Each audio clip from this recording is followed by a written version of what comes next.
పరకామణి కేసులో ఎవరైతే ఆ రోజు కేసు పెట్టిన ఏవిఎస్ఓ సతీష్ కుమార్ అత్యంత దారుణంగా కిరాతకంగా హత్య చేయబడ్డాడు. అక్కడ సంఘటన చూసిన తర్వాత ఆయన విచారణకు తిరుపతికి బయలుదేరి వస్తుండగా రైలు పట్టాలకు దూరంగా ఆయన బాడీ అక్కడ ఉంది. ఆయన నిజంగా ఆత్మహత్యకు గాని ఆయన ప్రయత్నం చేస్తుంటే ఆయన తిరుపతి విచారణకు ఆయన ట్రైన్ ఎక్కడు. బ్రహ్మాండంగా ఇంట్లో మాట్లాడారు సతీష్ కుమార్. ఆ రోజు రవికుమార్ ను పట్టుకొని కేసు నమోదు చేస్తే కేసు నమోదు చేసిన ఆఫీసర్ పై అప్పటి చైర్మన్ కరుణాకర్ రెడ్డి గారు, మాజీ చైర్మన్ సుబ్బారెడ్డి గారు, CMO లో ఉన్న ధనంజయ రెడ్డి, అప్పటి SP పరమేశ్వర్ రెడ్డి గారు అతన్ని ఒత్తిడి తీసుకొని వచ్చి రాజీ చేసుకోవాలని ఆ రోజు కోర్టుకు కూడా మ్యూచువల్ గా ఎవరైతే రవికుమార్ ఉన్నారో, ఎవరైతే ఈ సతీష్ కుమార్ గారు ఉన్నారో ఇద్దరు కూడా ఆ రోజు కోర్టులో సబ్మిట్ చేయడం జరిగింది. ఇంకా అయిపోయింది ఆ కథ అనుకున్నారు. మనం ఒకటి తెలిస్తే భగవంతుడు ఒకటి తెలుస్తారు. భగవంతుడితో పెట్టుకున్న వాళ్ళు ఎవరు కూడా చరిత్రలో మనుగడ సాగించలేదు, చరిత్రలో మిగలలేదు. కాబట్టే కూటమి అధికారంలోకి వచ్చింది. కూటమి అధికారంలోకి వచ్చిన వెంటనే పరకామణి మీద ఇష్యూ మళ్ళీ మొదలవడం, కోర్టు కూడా CBI దీంట్లో చేస్తే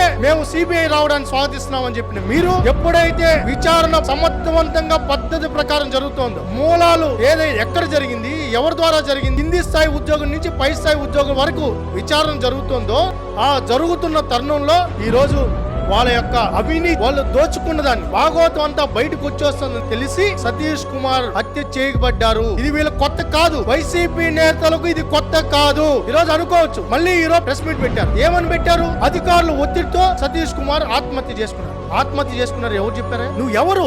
దాన్ని ఆత్మహత్యగా నువ్వు చిత్రీకరించే ప్రయత్నం ఎందుకు చేస్తున్నావు? ఎందుకు భయపడుతున్నావు? భుజాలు తడుముకుంటున్నారు వీళ్ళు. ఇప్పుడు ఆడ ఎవిడెన్స్ తో కూడా దొరికిపోతున్నారు. పట్టాలకి దూరంగా బాడీ ఉంది, విచారణలో తేలుతోంది.